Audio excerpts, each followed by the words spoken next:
Good morning, Heroes of the Storms fans. Today we are hoping to do a replay cast bonanza, catching up on all those lovely games that the community has played that have not yet had the opportunity to be casted.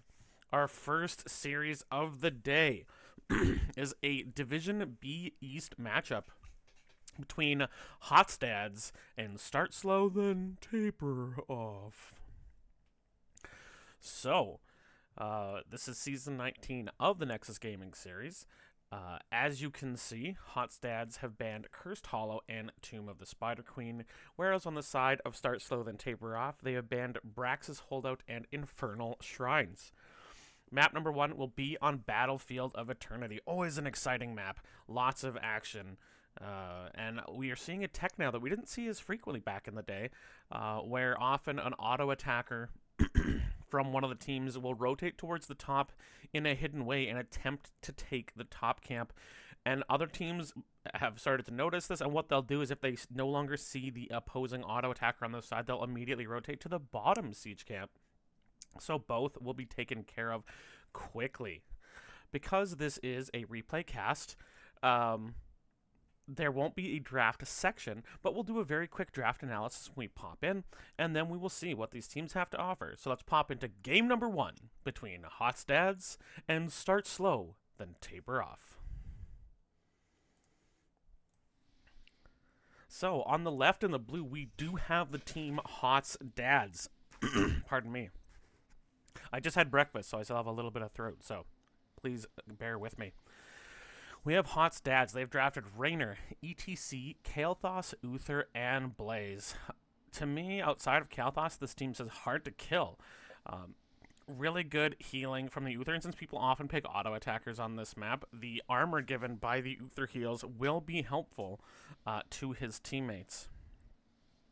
The ETC can also give block to his allies.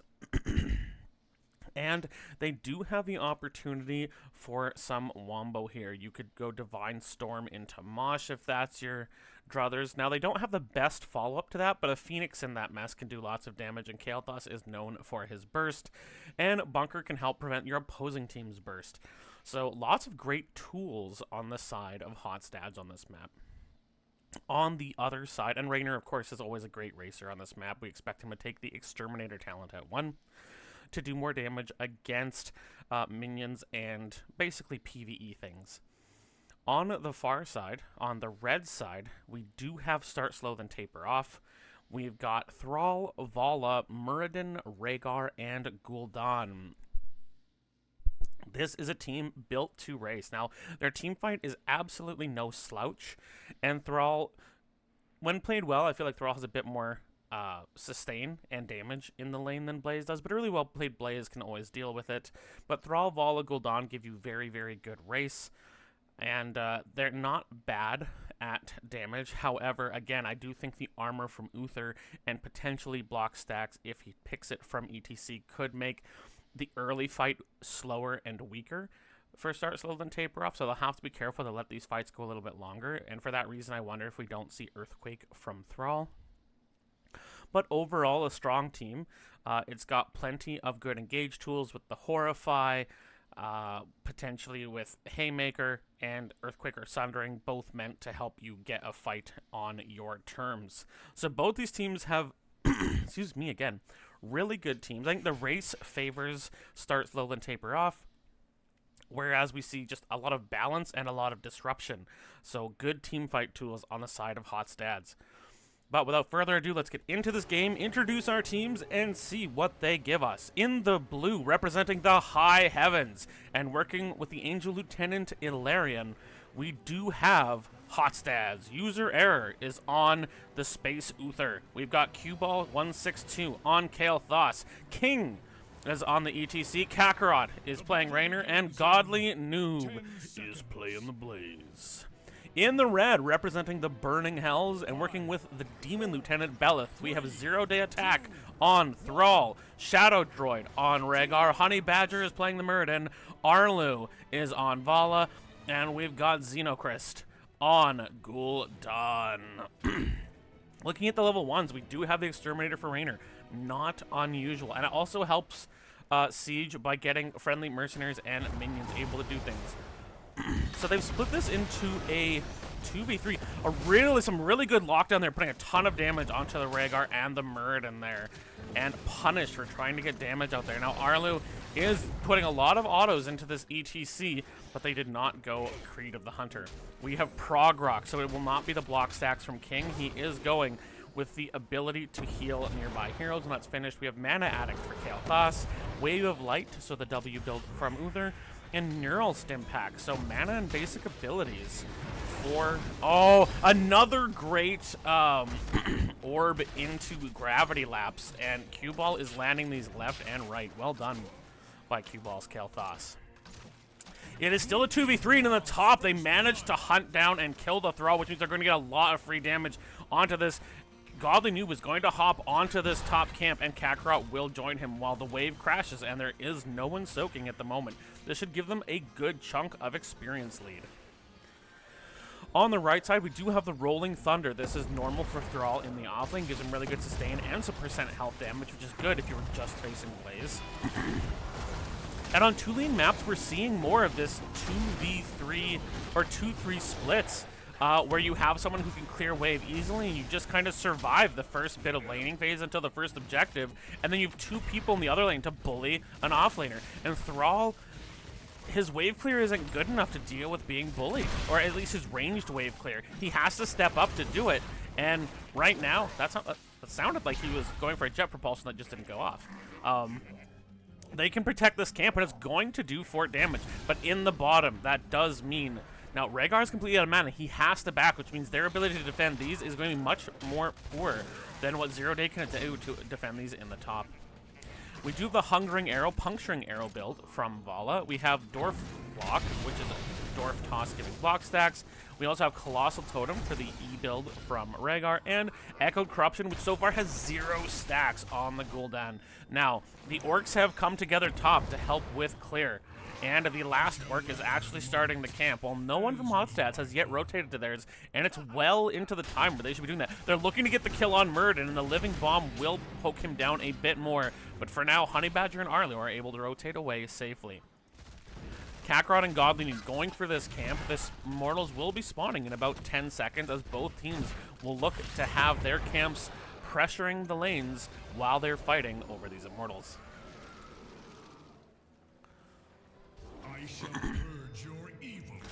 Evil shall be purged. At least that's what Ilarion promised. Both teams are going to go for early race. And again, I would suspect that that favors our red team here as they attack. But it's very close, within 200 of each other. And it is a slight lead to the red team, as Blues has a slight bit more health. Or, no, to the blue team, sorry. As Red had lower health. But they're going to continue just going for race here. But Cue Ball and Godly Noob had gone top to clear, and now they are behind. They are going to lose the race as Ilarion goes down, and Belith will turn his opponent into an angel pancake. There's the stun. Another stun onto the Muradin, and they're putting out a lot of damage. A good face melt there pushes everyone back, but Cue Ball's taking a ton of damage from the Vala. Great stun there by Godly Noob. They're going to catch the Vala, and she is dead. And a 1-for-0 for Hotstats as they prepare to defend against the Demon Lieutenant Belith. And once again, they're going 2v3. Godly Noob is coming bottom, but Kakarot will join him as they look to push, and this gate is already very low. And in the top, King, User Error, and Cue Ball will be alone. But it's only a 3v3 plus Punisher because Vala was dead. This is a great opportunity to once again pressure. The gate is going down, but Belith is already down to a quarter of his hit points. The stuns won't catch anybody. He goes down and no damage. There's more damage on this keep than there is on this keep, and they won the Immortal. And so there's some fantastic macro play and macro decision making coming out from Hotstats in this match. Gul'dan has been left top, and they're looking to gank here. Godly Noob using the jet propulsion to try and get out. He does have the oil spill. And looks to light it. He goes in, but does not connect the jet propulsion, is forced to back off. But in the top, they're sieging hard. User Error is tanking this at the moment. He takes a lot of damage. Now, it looks like King will be tanking. Xenochrist looking to put damage onto Cue Ball here. as he tries to clear out the wave, and his 3v. They're gonna jump onto Xenocris here. He gets caught and killed. King diving under, and they will take the first fort for free, and I suspect they will fall back to grab this camp to continue putting on pressure. While in the bottom, Godly Noob and Kakarot managing to defend their gate, still at half health. And now they're going to rotate towards this bottom camp, while the red team is forced to respond. Shadow Droid once again at very low mana. Honey Badger comes down. He sees that the camp is starting to be taken. He wants to start this, but it's only him and Vala at this point, so it is a 2v2 with a full level advantage for the members of Hotstads at this moment.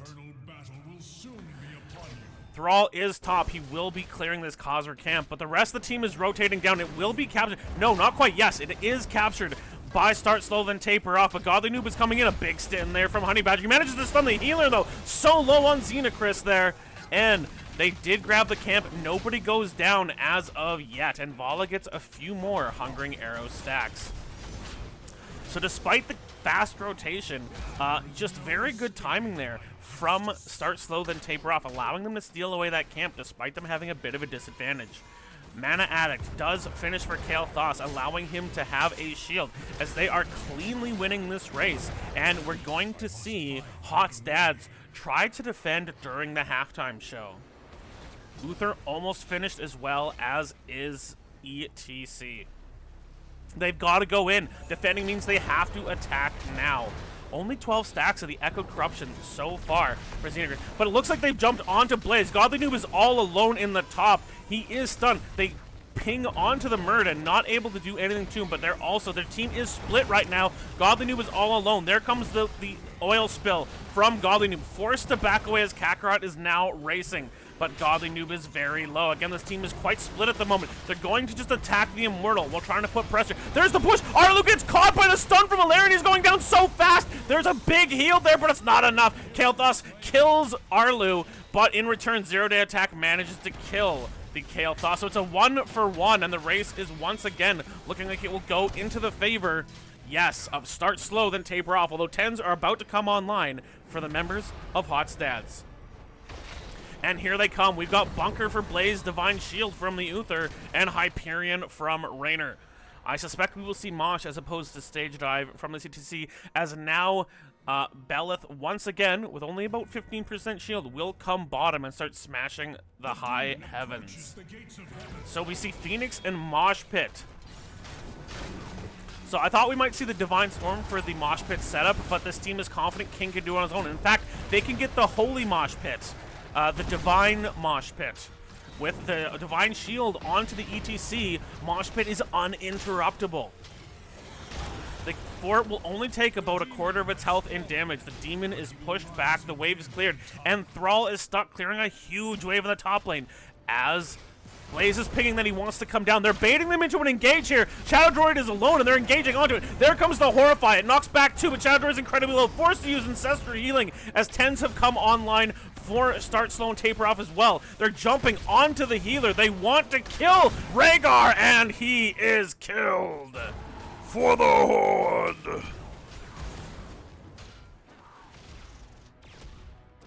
And the Tauren targets his Orcish ally, and the triple Orc team is down one Shaman.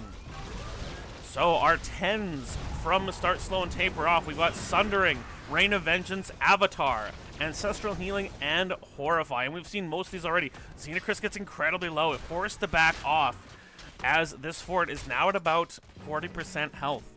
In the top, Godly Noob and Zero Day Attack are fighting. Now this does, when it's 1v1, it does favor the Thrall. He might be able to kill the Blaze here, but the oil spill is going to get him incredibly low. The Sundering knocks him back. We see the Bunker come out to try and save Godly Noob, but the Chain Lightning will finish off the Fire Bat.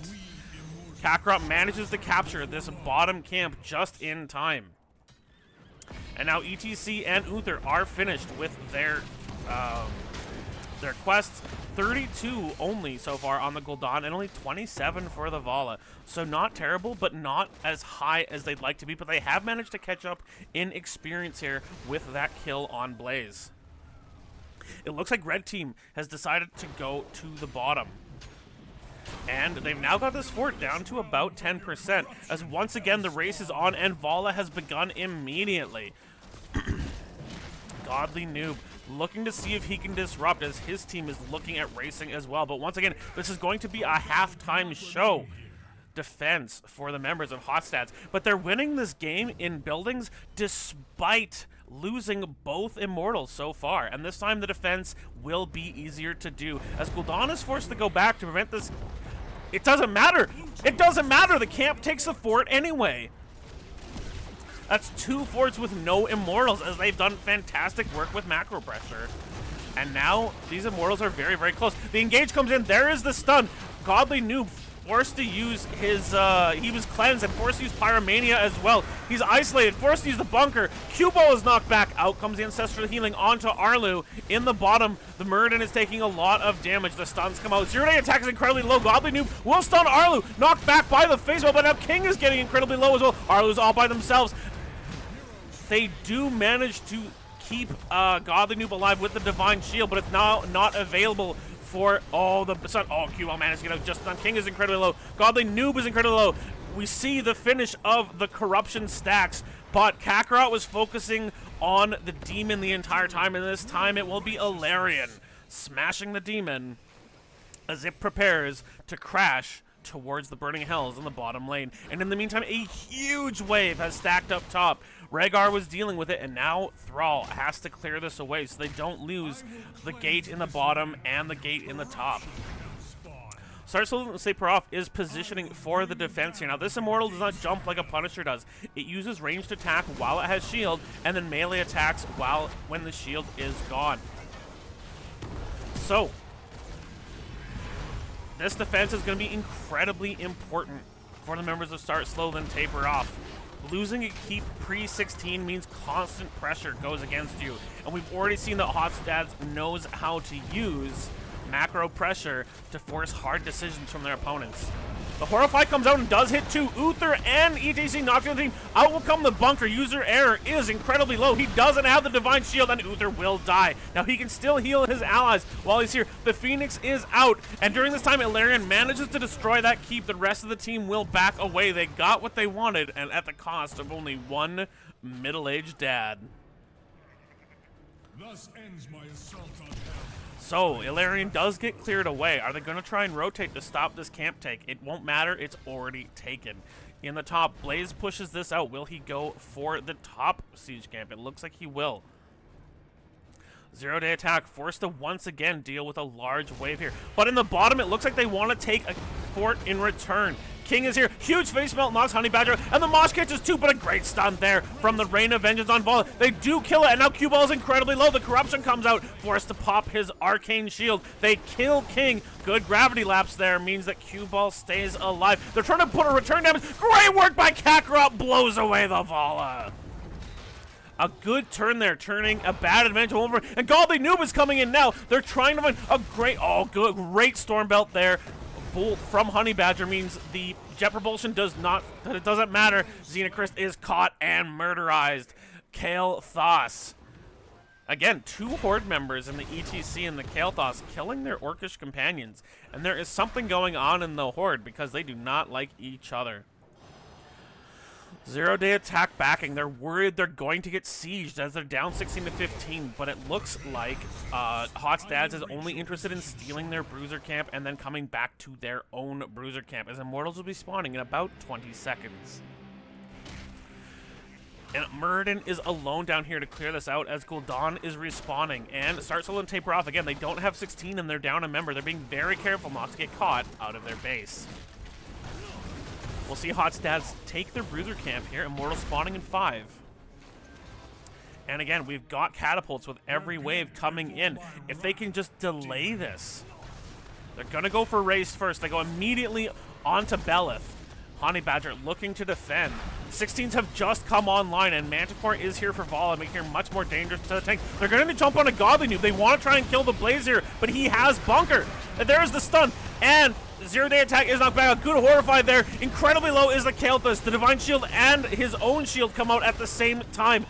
Murder forced to back out. Oh, and the Mosh Pit hits nothing. Arlu firing off the Hungering Arrows. Oh, Kakarot misses the penetrating rounds It's no. Godly Noob is incredibly low. He's taking so much damage from the corruption. Can he heal enough from his flames? He does. He's alive for it now. King disrupting in the backline. They're jumping out of the murder. He's taking so much damage. He is blown away. But King may suffer the same fate. He's getting so low. The corruption comes out. Both tanks are dead. And this fight has gotten bonkers. Uther will go down. Can still heal his team for a short period of time. But after hitting 16, it looks like Startsoul and Taperoff was able to do some big damage and win the team fight. They're now ahead. Thrall forced to back though because catapults are attacking the core and the shields are very low. Are they going to try to defend this? No, they're going to try and race to get as much of the shield off here as possible. And the race is flying without Thrall. They are not quite as quick, and it actually looks like Belith will go down first between the Phoenix and the incredible damage from Raynor here. But both teams will back away, neither one looking to lose a hero in such a critical juncture of this game. This is going to push directly into this gate while there are still catapult minions coming in from the bottom. And for all of Thrall's strengths as an offlaner, fast wave clear isn't his biggest one. We still have Hyperion for the siege as well, and Bunker is also available. Honey Badger will jump in, jumps onto the Kael'thas, but a good oil spill there from Godly Noob. The Sundering comes out. They're looking at Kael'thas as also at Kakarot, who's by himself, but the Horrify will knock him backward and not forward. The stun is now onto Thrall. Then the stun comes out from King. The power slide. Oh, so much damage on a 0-day attack. He has no way to get out. The Mosh comes out because King was bored. That may have been a misclick. But this does mean that the rest of the team has been able to jump onto Ilarion the Angel, and he is only just going to get this gate. I doubt he has much opportunity to do a lot of damage to this keep, as his health is falling rapidly. There is a power slide from King. It doesn't do very much, as the corruption coming out from the Echoed Corruption finished quest is immense. But it wasn't so much Ilarion, but the team did crazy damage to that keep. It's at all of 5%, and again, a big wave with 2 catapults and a third on its way are crashing on the bottom. Thrall dead for 10 more seconds. The entire team, in fact, is going to rotate away from that. While in the top, Hotstats takes this camp, and I wonder if they, no, 40 seconds here, but they may rotate bottom or just push. No, they're pinging onto the keep. They want this keep. Whole team rotating down. It looks like that was maybe a ping for defense from the members of Start Slow and Taper Off. Bottom camp will be taken, and with, again, a full level lead on the side of Hotstats, they will hit 20 sooner, and I suspect they're going to want to be careful. They don't want a fight before 20. That is what the members of Start Slow Taper Off are going to want. Hotstats want to wait till 20, soak up their ultimate abilities, and then dominate their foes. In fact, they're not even going for this Bruiser camp, which is available. They don't want to fight until 20s are online. With that knowledge and seeing their opponents, it does look like Start Slow Taper Off are going to take their Bruiser camp quickly. They need to try and catch up. 20s are now online. The look at invade, but it's just slightly too late. So we do see Bulwark of Light, the Divine Shield upgrade for Uther, Fortified Bunker, Flamethrower, Tour Bus. So Mosh Pit can be used and then Power Slide afterward to move it again. And Raiders Roll, the Unstoppable for Raynor. This is a really tough position if you're Start Slow and Taper Off. You don't want to just give away the Immortal because you have no keeps left, but you're not 20. You don't want to lose a fight here. The race will come out quickly, and they're coming in slowly. They're scouting out. They're just going to have to try and take as much shield off this possible. They are going to come across. They've decided their best opportunity. No, they back off and are just going to put damage onto the Immortal, while Cue Ball and Kakarot take this camp at the same time.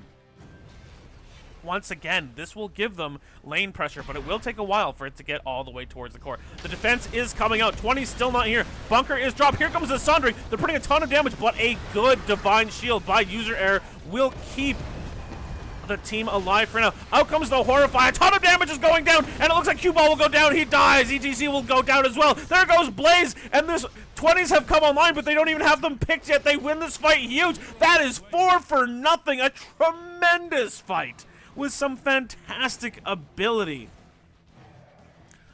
Wow, what a fight. And I almost wonder if Kakarot is just going to race over to this team and try to Hyperion the base.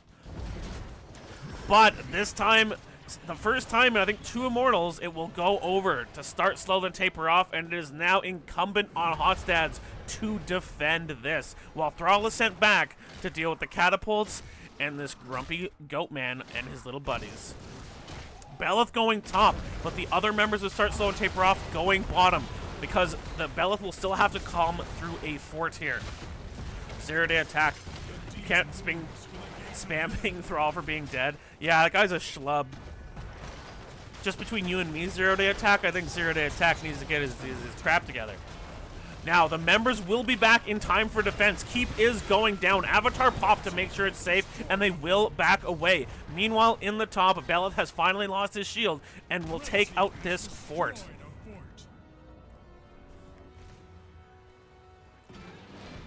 Oh, there's the mosh. It's going to go onto as Avatar comes down. Here comes the Hornby. Turbos comes out, catches 2 more. They're going to be able to catch the Murden here. Oh, he jumps out to safety. The Dwarf Toss keeps him alive. But there is Xenocris caught on the cooldown. Only has 200 health. Finished off by Uther, the Wave of Light. But we see the bolt of the Windrush bolt from 0-day attack will keep him alive for now. We've got the Acrobat from Vala, Rewind on Murden, Farseer's Blessing, and Haunt. But the only long-term ultimate left on the side of Start Slow Taper Off will be that Farseer's Blessing. Red team's core is under attack. Belith is still just working by himself, wondering where his buddies are. Bunker will come out, and they're putting damage onto the Vala here. Hyperion will come out as well, but it doesn't look like Hotstads are entirely confident they can do this.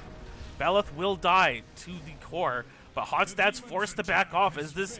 that one team fight has really made this game a ton more even. Experience is even as Hotstads go for this bottom Khazra camp. Neither team has any... Finally, someone agrees with you. Neither team has got any keeps left. Every building is down. No points have been taken off of either core, and experience for the most part is entirely equal. The next big team fight wins this game, and there's no 2 ways about it. Unless, of course, you lose the Immortal. The Immortal can end the game here, but so can a single one team fight. So both teams are going to be playing on tenterhooks. Cue Ball sent to finish off the minions in the bottom. The members of Start Slow and Taper Off are coming in to take out their own Bruiser camp. And for now, the wave should be fairly even, with the exception of this Khazra camp. But again, the Bruiser camp will push back against that, and it will likely be cleared anyway by SSTTO. By Stowe! There's 21 levels, but the game is finally even. You know, you started slow, then you tapered off, and then you tapered on. You know, you had to do your namesake first, and then get into it. You know how it is. Immortal spawning in 20 seconds. This camp has just come up, but that's not what they're looking for. Avatar is popped. I think they're just looking to waste some of the heroic abilities of SSTTO. And so they get the Avatar, but that's the only resource they end up expending. But that puts them in position to fight over this Immortal. A ton of damage going to Bell, and this time, Hotstads are looking to defend. Kakarot trying to find a safe way to enter. King will come in, is looking for the Mosh, but it gets interrupted by the Rain of Vengeance. A ton of damage is going down onto King. Godly Noob forced to drop the bunker. Here comes the Mosh and the tour bus. It's going to catch 3. That's the end of Xenochrist. No, sorry, Shadow Droid in the back. EJC will die. A fantastic double Divine Shield from the Uther there will keep user error alive. It's a 1-for-1 so far, but missing their healer is going to make life difficult. Any damage is going to stick on the remaining members of Start Slow and Taper Off. Hey, Rocco. But the halftime show is strongly in the favor of Start Slow. The fight coming out here. Again, it's going to be a long time for anyone else back. They kill the Murden incredibly quickly. User error very, very low from those stacks of corruption. Well, Arlu just goes for the race. They know that even if they lose the fight, but they get the Immortal, they can win. So they're going... Arlu is getting targeted by Kakarot and Cubel, but now it's going to be Xenochrist and Thrall trying to finish off the Angel, and I think they're going to be able to do it. They do. They win, and it's a full shield Immortal. This is going to be remarkably difficult to defend, but Godly Noob and Cuball looking to chase down Xenocris here. There's a big stun from the Jet Propulsion, and they kill Gul'dan. Not even demons could save me from the fury of the Horde. The demon approaches the gates of heaven. This is going to be a touch-and-go defense for Hotstads, as this incredible health Immortal. It has 61,000 health with that shield. They are going to have to do insane damage. The Sundering comes out, it catches 3. 0 to 10. They're just looking to delay them. They just don't want them to defend. User Error is taking a ton of damage. He jumps into the bunker to keep himself alive, but they're focusing back here, and they need to focus over here. A 3-man Divine Shield means that they will be able to walk out and not be caught in the crowd control. A good stun there from Godly Noob as the Hyperion comes out looking to kill Belith. They're going to take damage on their core. There's no two ways about it. Arlu takes a ton of damage, but the Gravity Lapse misses there. The stun will come out from Belith, but they're not able to finish the core. It is at 57%, but a stand-up defense for the members of Hot's Dad. This is a match in case I didn't know. What did I say? I was told I'm not allowed to play with matches. Not until I'm an adult. The invade comes out from the members of Start Slow and Taper Off as their Gul'dan returns to them, while in the top, Hot's Dads are taking this camp. It seems like... Oh, are they going to just push with... It looks like they want to push here. They're not rotating towards the Causer camp on the bottom. No, they were just clearing the wave, and now they will get that camp. As the members of Hot Dads forced to defend as the shields regenerate on their core. I'm going to take a quick drink here. Sorry, one moment. There will be dead air. This is game number 1 of all the matches we could possibly have today. And it has been fire. They are pinging the Murd, and they know he's there. They're aware that this could be. And Godly Noob looking to see if they're in the bush. Funniest voice line in the game. Red Side Battle said, "The angels cannot stop me. None of you can." Diablo. There's so many interesting lore implications on a map like this where you also have Primevals. Like, Asmodan just isn't that good on this map, but he's a Primeval. Like, that's got to be hard on your self-esteem as a Primeval. And Baal isn't even allowed to exist in the game, so... Mephisto and Asmodan get to. I guess Asmodan wasn't one of the Primevals. I'm wrong. Anubrak is basically just Duriel. Anyway, I'm getting off track here. There's a fight coming up. These Immortals have 58,000 health. Godly Noob is looking for an opportunity to catch someone, but they're just funneling this in. We've got a bit of a curvature here and a clump for this blue team. Arlo is all by himself somehow. Godly Noob has gotten caught. He takes so much damage. The Divine Shield and the bunker come out. That's a great way to waste resources. The Mosh comes out. It does catch one. Out comes the Ancestral. It's on Xenocris, but he takes so much damage. Even with the Unstoppable, he dies there. 0 Day forced to bolt away. Arlu was focusing on the Immortal while they're getting damage there. This has been bonkeroonies. But there's a camp on the core, and Blaze is forced to back off, so it is now a 4v4 for the time being, as Start Slow are rotating away towards a defense as opposed to the attack. There's a jump in from Honey Badger, highly aggressive, a good penetrating round there from Kakarot. Damage comes out on a Honey Badger. 0 Day attack, just looking to get the Chain Lightning in there. It looks like this is clear, and Godly Noob will be returning to help his team, as Start Slow are just delaying here. Are they trying to rotate to end the game? They look like they want to rotate. They want to end the game. They want to bust down this core. No. They're just trying to pull the enemy team into a situation they don't want to be in. ETC is all the way over here, but they jump onto User Air, and they're doing a ton of damage. But Arlu's gotten incredibly low in return, and they kill Vala. And Uther for Vala is not a great trade for the members of Start Slow and Taper Off, as their Gul'dan is just now coming back onto the map. Now, because of the Divine Shield upgrade, there was no opportunity to come back to life there for the Uther. The race will start now in earnest for Hotstads, but there are 4 members here. They're going to jump immediately onto Godly Noob. He's taking a ton of damage here. He has to pop the bunker. In the top, it's a 3v2. In the bottom, it's a 2v1. Godly Noob gets low, and they have no healer. They have no healer. King is here. Mosh is available. Phoenix is available. That corruption damage is insane. The Horrify comes out. They're jumping onto Q-Ball, forced to pop his Mana Addict shield, which will keep him alive for the time being. But Honey Badger and the rest of the team looking to catch King and Godly Noob. They're unable to do so. This game is ridiculous. We're at level 24. We're at half an hour in. And finally, Ilarion is taking his lumps from the members of Start Slow and Taper Off, but with full health and full members, ready for this halftime show defense is Hotstads. Good stun there onto the Murden. A follow-up stun. Here comes the Mosh Pit and the Invulnerable, meaning it is uninterruptible. They're looking to go. Out comes the Tour Boss, and they're going to catch over here. It's going to be the healer, and down goes Rhaegar as well. And just before the halftime, a 2-for-0 for Hotstads, as King cleans up the Caltrops dropped by the Volavault.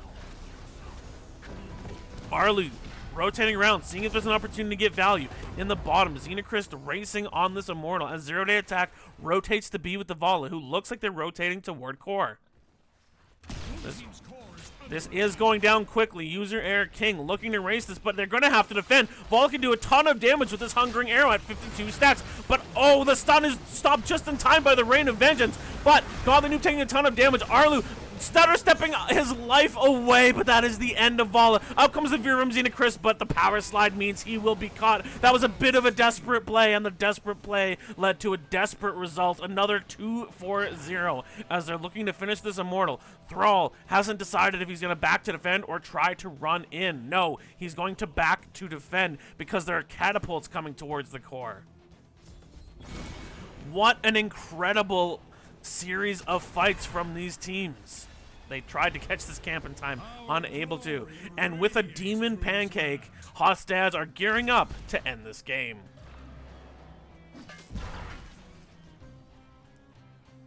So, how much health will we have on Ilarion plus shield? We've got 53,843 with his shield. That's a little ridiculous. And again, they're looking to race, but what's a Murden gonna do by himself? It looks like, oh no, some bad calls being made by the members of Start Slow and Taper Off here, unfortunately, as the CC is still here, and Honey Badger will die, unable to even take. No, he's at 80 health. If he doesn't get killed by minions, he'll live here. Avatar does pop away. His health is coming back quickly from that second win, but that's not enough win to live, as on the far side, the Core goes down. Game 1 goes to Hotstads. GG. I don't have any analysis for you in this game. This was bonkers. Now, the kills heavily favor Hotstads, but that's not really the story of the game, because they got picks here and there. They won team fights that didn't necessarily go a long way all the time, and it wasn't really till the end where they got kind of 4-5 kills.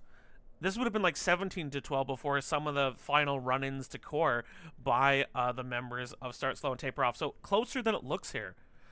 Lots of deaths. Kakarot managing to not die at all in a game like this, that's impressive. Bit of an interesting, we got some Fell Flame options here from the Corruption Gul'dan. Pretty standard Rhaegar build. And a fairly standard Muradin build. Again, the good auto attack, or sorry, the Q build here from Vala with the Tempered by Discipline as opposed to Gloom, so the self-heal with Manticore. And Arlu did some really good things, as did Thrall. He did go with the Frostwolf pack. That's pretty ballsy, but it seemed to have worked out for him. With the Alpha Wolf, Frostwolf pack plus Alpha Wolf, you can do a lot of root and a lot of damage. Yeah, again, pretty standard for Uther. This is an unusual one for Blaze, but it seemed to work out for Godly Noob. And this shield is fantastic. The 50 spell armor for 3 seconds, and then gaining a shield for the damage is such a protector for Blaze. Some Fury of the Sun. Also, a decent Flame Strike build here from the Kaldos. And this Tour Bus did work this game. King's ETC, I would say in the early mid-game, it was okay to good. Like, it was fine. Didn't really notice it good or bad. In the late game, these Tour Bus procs were crazy good. So game number 1 will go over to Hotstads, and we will see where we are going for game numero dos.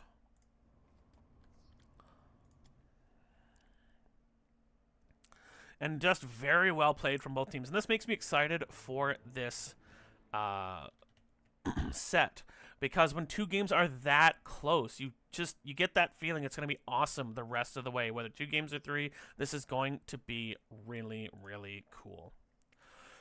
Game number 2 is on Volskaya Foundry. So, home of the Triglav Protector. And I would say, in my brain at least, this game, or this map, has most similarity with something like Infernal Shrines, where there is a central area to fight over things. But that's not the only way to play it. You can,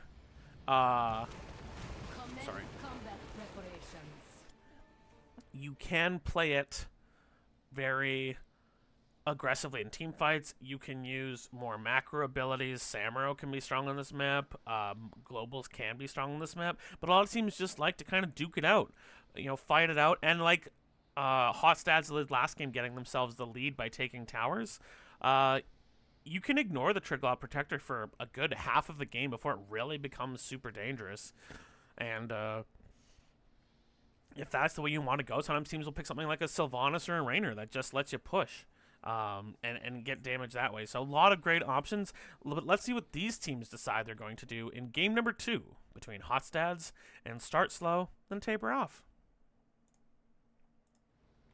Once again, these teams are on Hotstats on the left and Start Slow, then Taper Off on the right.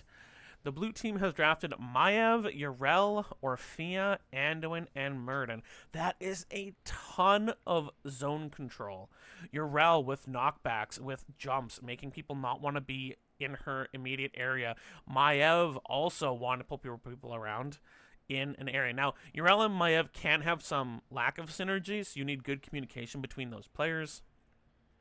But overall, a ton of disruption, a ton of area control, and that will really mess with heroes like Gul'dan, like Vala. Even ETC to a degree doesn't like being yanked around.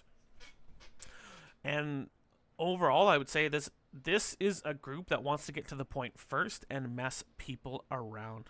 I'm Trig loving it. Nice. On the far side, we see they've chosen Blaze, Ariel, Vala, ETC, and Gul'dan.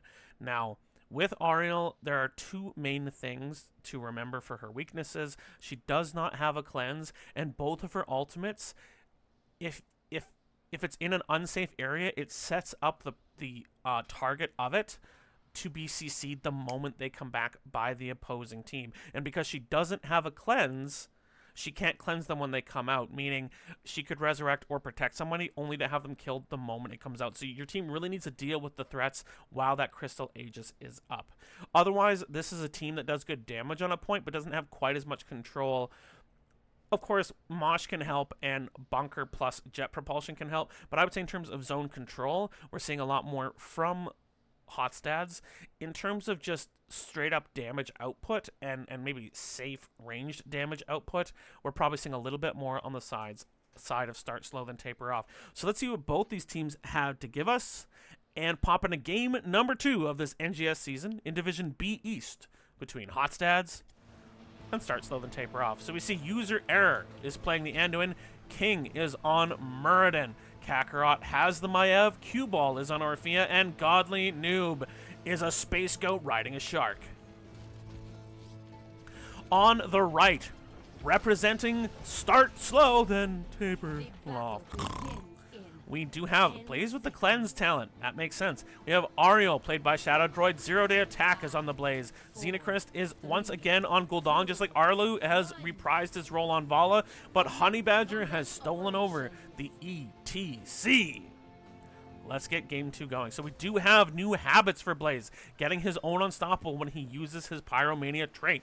We've got the Righteous Assault. Every time a hero is hit by the whips, it gets, I think, 3 seconds cooldown. We do have Creed of the Hunter for Arlu this game. So, with 6 deaths last game, Arlu's going to have to be kept safer if they want to keep those Gambit stacks.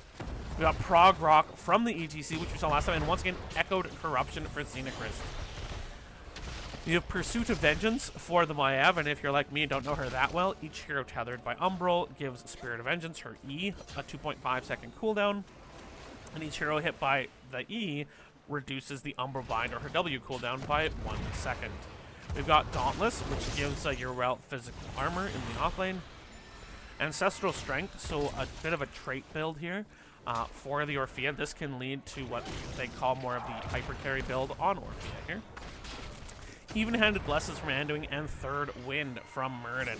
So they've got some tools here that allow them to take longer, spaced-out, controlled fights.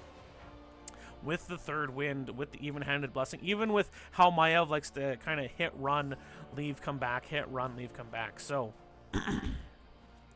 but long sustained fights is not something that offends Ariel, Gul'dan, and Vale either. So both teams, it's really going to come down to who plays their comp better. I do think the burden of execution or the burden of skill lies more on the team with the Maiev Yrel. I think that's just kind of, that's just how Maiev is. A good Maiev will carry your game, and a bad Maiev will tank it. It's kind of as simple as that.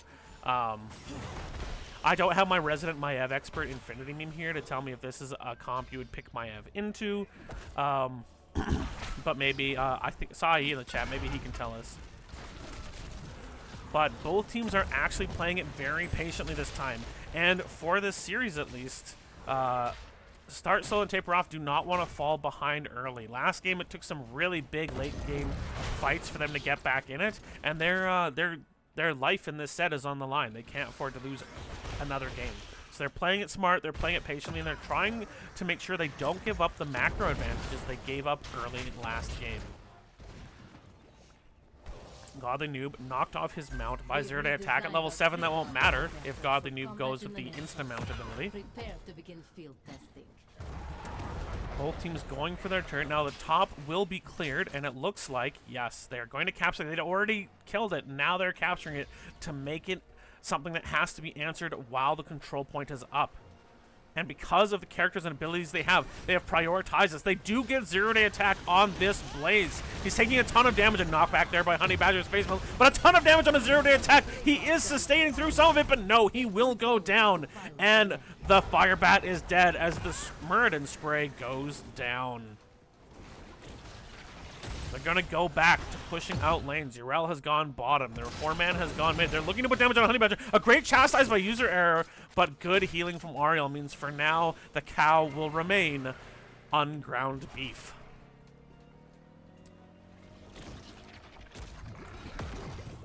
So, if you die on ETC, does that mean you made a mistake? Eh? I need crickets. King and Yrel. Murder and Yrel pushing in the wave into the bot lane, but they don't do a lot of siege damage. It looks like the 4-man is going to look to push hard into here, and King and Godly Noob are alone, although they both have methods of escape. Godly Noob preparing the hammer, knocks back the jet propulsion, but it still hits as a double stun. King gets low, forced the dwarf toss over this angle. It was good here, but no AA and no Q orifice weakness to exploit. Gotcha. So, thank you for that analysis. So, now the point is under the control. King will jump in, looks to get the Stormbolt on Arlie, but will miss. There's the jump in by Godly Noob, but stunned before they can use the Judgment Hammer. Hammer of Judgment? Let's look at her skills again. Righteous Hammer. Kakarot has taken a lot of damage on Maiev. It's even now. It is tied. They dropped their turret as their other turret was used earlier. Orphea gets stunned here, and a good follow-up by Honey Badger. Q-Ball's getting incredibly low on the Orphea, but does have the sustain from her auto attacks. User error, trying to get enough healing in here. Godly Noob wants to knock them back, and does. The great jet propulsion, though, 0-day attack will stun Yrel. But after all of those abilities and all the damage, no one has gone down yet. Although user error gets caught, it's gonna get blown away. Anduin, the Horde has killed Anduin, but they're looking to get Xenochrist, and they do. Gul'dan is blown away. Shadow Droid caught in a bad spot. 0-day caught in a bad spot. It was a 1-for-0, but then Q-Ball was allowed to pop off as King looks to chase down Arlu, who jumps very smartly into this protector and will be protected. They're looking to kill Godly Noob with the gun. Pew, pew, pew. And she manages to survive with next to nothing in her HP bar.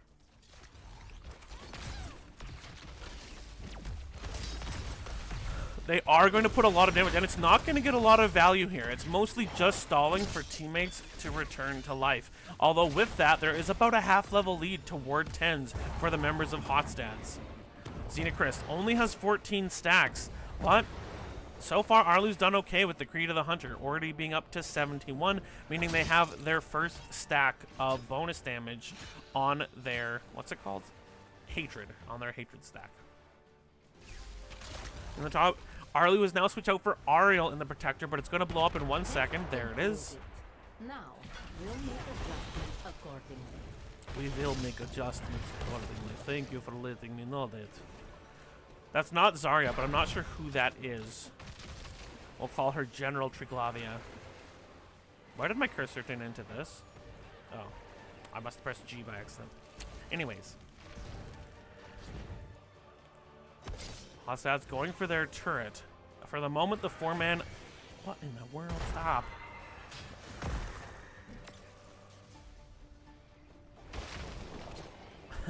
The healing beacon doesn't know if it's being messed with or not. Gul'dan and Ariel will take their top siege camp, as Orphea is looking to take this siege camp, but without support, she takes a lot of damage because she cannot heal with her auto attacks on... Oh, good, another ban. Yay. It's so much fun getting to drop the BAM hammer on people who are like, I'm definitely not a scam, buy viewers here. First of all, I don't want to buy viewers, I want people who care. And secondly, why would I waste money on that crap? And thirdly, it is a scam. You're just going to steal my money. So. Anyway, that's not relevant to the cast. Once again, the kills are only 4-1, 7 minutes into this game. 10s have come online. We do have the Warden's Cage, not the Containment Disc. That we don't often see on this character. We do have the Ardent Defender for Yrel. We've got Eternal Feast on the Orphea. Light Bomb for Anduin and Avatar on Muradin. On the other side, we've got Bunker for Blaze, not unusual. Crystal Aegis for our Ariel. Rain of Vengeance for Vala. Mosh Pit for ETC. And Horrify for our Gul'dan. So now there's a lot of control abilities for our... There is the whip. A great mosh pit comes out, stuns too, but there is the return stun onto Honey Badger. Cue Ball's getting incredibly low, but they managed to kill Arlu's Vala first. That's a 1 stack down. There is all sorts of damage going down to Ariel. She will die as well as the bunker is popped out. Zero-day attack is incredibly low. He's trying to walk away. Does get caught by the Q from our Orphea as the Shadow Waltz blows apart the Fire Bat. And a 3-for-0 comes out in advantage for our friend Hot's Dads. Buy them every time in hopes of getting the best viewers. Oh man, you mean you can get high quality viewers? I just had to spend more money, right? In the bottom, Honey Badger looking to push this back. And I think Yrel, I'm gonna go on a slight rant here. I think Yrel is really underrated in terms of offlaners. She really does kind of everything you want an offlaner to do if you have a tanky one. She provides CC, she provides disruption, she can double soak fairly effectively. Oh, she took the Righteous Momentum instead of the... but she does have Cleanse for her allies, which is... they now basically have 2 cleanses with the pull. The 2 members are down here, which means you've only got the damage and healer in the top for start solo and taper off, which means they are, at first at least, going to cede the point.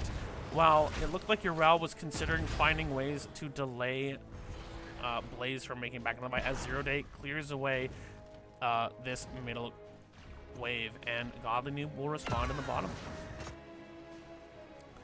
User error versus Kakra here. Honey Badger, they will jump onto the enemy. He gets stunned, but the Rain of Vengeance misses because the face melt pushed him back.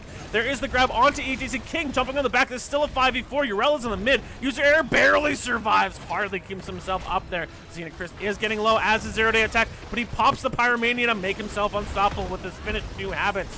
There is a light bomb, but Orphea will go down first. The Warden's Cage is here. The Crystal Aegis will save Xenochrist. The bunker is out, and Gul'dan will jump in, but Ariel is now dead. Arlu's incredibly low. Another stack is gone of the Creed of the Hunter. Does have 128 stacks, but 3 deaths as they kill Gul'dan as well. And this time, Hot Stats have come to fight. And again, I believe that is now 2 deaths on our Vala for a 10% reduction of attack speed from the Gambits on Creed of the Hunter. And as we said earlier, the safe damage is on the side, but it would all come down to execution. And the execution of this Maiev Yrel comp has been very well done, and they are winning the fights. Vala and Gul'dan without a cleanse do not like getting pulled all over the place, getting knocked back by the Righteous Hammer. They don't like getting pulled in by the Umbral Bind. It is making life very difficult. Now, it is Maiev and Muradin, two of the safer characters in this Protector, but it is taking a lot of damage. While in the mid lane, it looks like Hotstads wants to take this mid fort with Yrel and Q-Ball, as well as User Error, as only 0 Day is here to defend. And the Protector will give up on the top lane, come in, give a crisp high five to the middle fort, who is so happy about it. It just melts in joy. Now, with the Siege Camp, the Protector will also come top. A big face melt there from Honey Badger, who gets the repeat from his little jukebox. You know, when's the ETC Lucio collab? We need more musical heroes. A great Stormbolt there hits too, and the Warden's Cage comes out, meaning Arlu is not safe, and the Eternal Feast will come out. It's smashing Honey Badger, who drops the Mosh Pit, but it hits nobody, and that is the end of the cow. The Ardent Defender comes out as Yrel is tanking the fort. A ton of damage does come out. Yrel will go down, but it looks like Godly Noob will also go down. Has so much armor, barely survives level 30 health. Kakarot and Cubal looking to finish this fort. Kakarot barely survives. Xenochrist will be looking for another Fell Flame, but they're going to jump on Arlu for the return. Absolutely fantastic turn there. Great censure from User Error, and that means it's a 3-for-0 as Xenochrist is now being targeted by King with his avatar up. But the Gul'dan will safely walk away. Blaze pushing hard on the middle, will escape to the bottom, knowing that if he's not careful, he'll get chased down and killed. Looking for the sun, looking for the turnaround, but now Orphea is here as well. He's going to have to be extremely careful. Now, Bunker is down, but this is just delaying the inevitable. Comes out from the side, trying to take an unusual angle. For now, oh, a great jet propulsion, but at the max range, Stormbolt means 0 Day attack will die once again.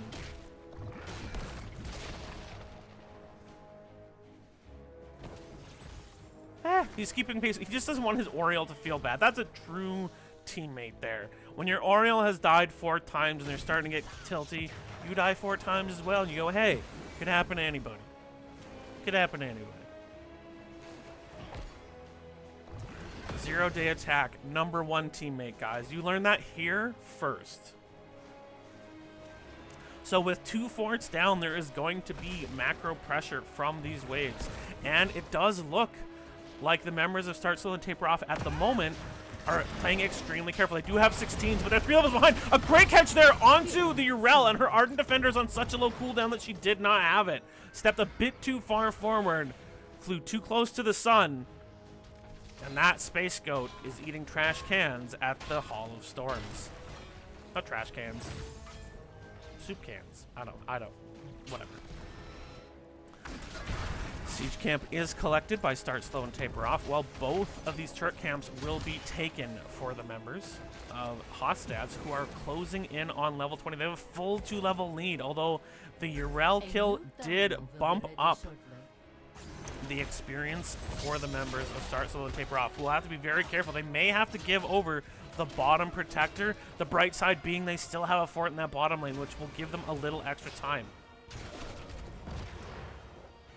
Really nice to find someone that understands your playstyle. I'm here for you, man. I'm an offlaner too, and I get it. I get it. So, red team staying grouped up. It looks like they may push top, as they will have to give away this point. They do not want the 20 versus 18 fight. But in the meantime, instead of going for the camp, it looks like Hotstads is going to go straight into this bottom fort with the turret. With the tanky King here, they're going to be able to blow this away very quick. In fact, even faster than the top lane was able to clear away this top fort. And they're not even going for the point. They're going to jump right onto this keep wall. And even with the camp, that's slow, and it's going to force a full team back to defend this 20 versus 18 assault on their fort. But this is something where they can just back away. If they see the enemy team is backed, they can just back away towards the point. You guys want to come fight 20 to 18? What do you think? Sound fun? So we do see Shadow Orb Vengeance. So it recharges by hitting heroes with Spirit of Vengeance. We have the Seraphim, so the Unstoppable from Yrel, really covering her only remaining weakness. Monster Within grants 1 Chaos each time it hits, while it's active for 5 seconds. Her basic abilities come back faster. We've got the Inner Fire Light Bomb upgrade, so more move speed. And we've got the Rewind from Murden. In the meantime, we do have King sitting on the point. Urel is going top to deal with the siege camp, which is doing damage to the gate. Honey Badger just keeping an eye on rotates here. They see Urel on the top. They think they can do a 20 versus 19 fight. And to be fair, they won a 20 versus 19 fight last game. King looking to disrupt. Here comes the Mosh. It hits no one, though. The Eternal Feast comes down. King looking for the side. A great face melt there. Out comes the Rewind. This time it's not going so well for them. Unstoppable, but that is the end of Blaze. Honey Badger's incredibly low down there, but they don't even care about the cow. They kill Gul'dan. They're chasing Arlu. They murder Ariel. It's support on support killing. It's so wrong. Good face melt there from Honey Badger. It is a 3 versus 0. They're not able to do what they wanted to do. This camp is almost dead, so they're not going to get any more gate value from it. The turret is dropped, and they're going to take this keep, as there's only 2 defenders. King looking aggressive and fantastic Fate Melt. Interrupts the ability to throw the Storm Bolt there, meaning they're not able to capitalize. They will continue to attack this fort, as Q Ball is now tanking the fort. Looking to get aggressive, is still tanking the fort. User error pulls him in and gives him some big heals. Sorry, I got a small frog in my throat there. So once again, King will jump onto the point. They will take their opponent's turret camp. And Arlu is going to be glued to the cow. Like a PETA member trying to stop people from wearing leather. The irony of gluing yourself to a cow to keep people from wearing leather, am I right? 20s will come in now. We see Acrobat for Vala, Shield of Hope from Ariel, the Bolt of the Storm from our cow friend. Everyone's standing in order. Yes, this has got to be painful for you top level players. And the Warden Cage works very well for that. Instead of, you know, dirty bathtub, you've kind of got like dirty playpen. We do see Fortified Bunker and Haunt come out. Now, Murden is the only one in the Protector at the moment, so they have none of its lasery abilities. Both teams are at over 20, but there is a 2-level lead for the members of Hot Stats, meaning they have an 8% better stat scaling at the moment. Protector will go down as the mid gate is destroyed. Now, Urel does have Ardent Defender if it's necessary, but simply jumps over. Oh, there is the bolt, and there is, oh, a great stun there, but Q-Ball gets incredibly low. Fantastic pull, only 100 health and cannot get the auto off in time. The Crystal Eggs will keep Arlu safe as the bunker comes down as well. But the Eternal Feast is going to kill 1, it's going to kill 2. And it's a 3 for 1 so far. They're looking to chase down Shadow Druid or possibly Blaze 0-day attack, but no, they're just going to walk through to end the game after a 3 for 1.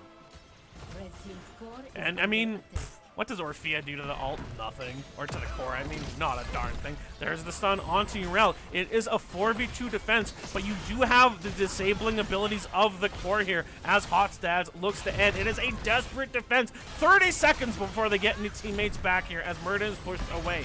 0-day attack, trying to get some damage onto the Maiev. Pops the Pyromania on stop. Does have his shield as well. God the Noob knocks him back as Kakarot and King focus the core. Big stun there from 0-day attack. Shadow Druid also looking to provide some CC. It's just not enough. The core's at 20. The core's at 17. The core's at 6. The core is down. Game number 2 goes to Hot Stats, and they win this series in a 2-0 domination. Game 1 looked really, really even until the very end. It's hard to say this one did. The Maiev Urel combo, again, like I said right at the beginning, it was going to depend on who played their composition better. Maiev and Urel make the heroes who like to only move small amounts and kind of max range frequently, like a Vala, like a Gul'dan, who are safest when they keep themselves constantly at max range. It's really hard for them to do that when there's pulls, when there's hammer blasts, when Murden's trying to hop your backline. It really, the amount of pressure on the backline, and I think Honey Badger's ETC was very good. It could not control the amount of pressure. It was like if you're a football fan, it was like watching the defense just go for blitz every time. Just go for blitz, go for blitz, go for blitz. And it just made life difficult. So 20-4, the 2-0 win. Great games from both of these teams. We'll take a quick look at these talent builds. I don't know anything about Maev, so this is a Maev build, guys, that Kakarot picked, and he won the game, so it must be good. This is a pretty normal hammer build for the Urel. You get the movement speed here, and it's quadrupled when you're using hammer, which really lets you get on backlines even without the hop if you come from a bush. This is a remove slow and roots. It's not a full cleanse, but it's pretty close to. Doesn't stop stuns, but yeah, slows and roots. The Vindication really lowers people's damage when you're hopping into the backline, which is just what you do. Righteous Hammer, reducing armor, and then deals bonus damage equal to 6% on their maximum health. Makes Urel kind of a sneaky, like tank counter in like shoving them out of the way and stuff. And then Seraphim's really strong. We do have what I've heard, the hyper carry build with some chomp stacks here for the Orphea. Pretty standard build here for both Murden, although we do have the Bronzebeard Rage for Murden and Anduin. I would say this is, again, the pretty standard Blaze, except for the Unstoppable, but it was kind of necessary with Ariel as the healer. We don't see... This isn't the usual Ariel build with the right. So we usually see Searing Light and Detainment Strike. Wrath of Heaven giving spell power instead of auto attack, so that's a little bit surprising. I guess Gul'dan was their battery. Pretty ordinary auto attack Vala build. I don't know that much about UTC. This seems pretty standard. And again, the same build that Xenochrist used last time. Great play from both teams. I'm going to quickly end stream because it'll make these easier to export onto YouTube afterward instead of trying to cut them all into chunks. Our next stream should be within about 10 minutes. We're going to have a quick bite, have a quick drink, take a quick bio, and we will see you guys again very shortly. 2-0 win for Hotstads. Please enjoy your own break, and we'll see you in just a few minutes.